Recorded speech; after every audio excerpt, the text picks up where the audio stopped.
that is the whole point that we were trying to move. So moving on, I think I spoke about, kindness, being kind to yourself.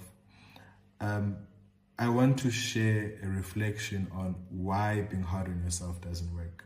So self-criticism doesn't fuel growth, it drains it. And I think the three lessons that we can draw from this is that self-criticism is sabotage, one. Two, kindness fuels resilience.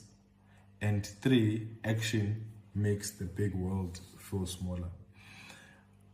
When you are kind to yourself, even if you mess up, you'll be like, okay, I tried. And that is the key to everything. You need to try. You need to start.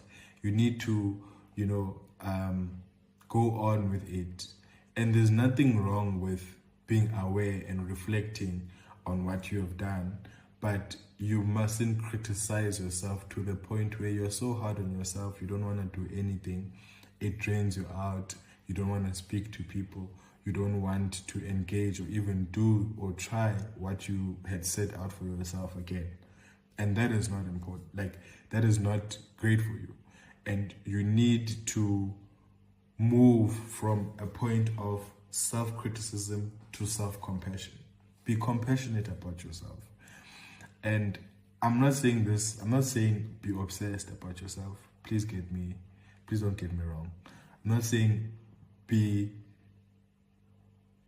obsessed with yourself and not listen to people or what. But you need to understand that we will make mistakes and we will mess up, like a lot. Like, you will mess up, guys, but that is not the be all end all.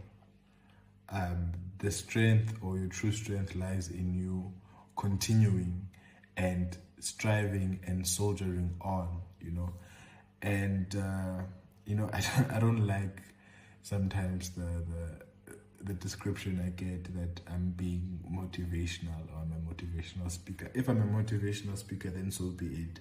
But all I'm trying to do is for us to have these frank conversations, because it is through conversation and relativity that we can, help each other grow. And I think we need to shift away from that thing of looking for validation from other people. Like, if you want to do this thing, just do it. Reframe yourself from saying that you are not enough or you are not there yet. Say, I'm still becoming. You are always constantly evolving, and you always constantly evolve to be a better version of yourself. You don't have to get it right now. You might not have that job. You might not have secured that job for yourself. You might not have got the business breakthrough that you want. You might have not got into that university that you want, but it doesn't end there. You are still becoming.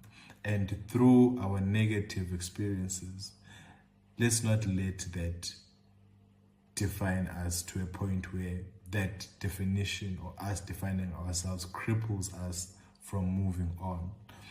In whatever hiccup that you might have had along the way, use it as fuel to continue.